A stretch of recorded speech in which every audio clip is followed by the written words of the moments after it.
I'm ZenPora. After 3 years of absence from teaching Qigong due to 2 back surgeries, 2 near-death experiences, and the pandemic, I'm back Tuesdays at 6:30 at Middle River Yoga, 2 River Street, Stafford Springs, Connecticut.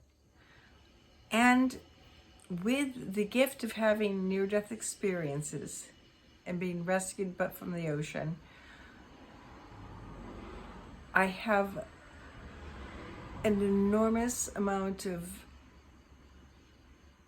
energy healing available to me. I'm traditionally trained in therapeutic touch and then Qigong energy healing.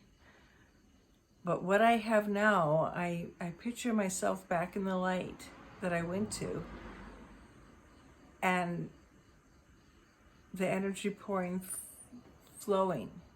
through my hands into somebody as I sound Tibetan singing bowls on them. And so I will be starting that up again also at Middle River Yoga. The sound healing with the energy healing on a client. Hope to hear from you.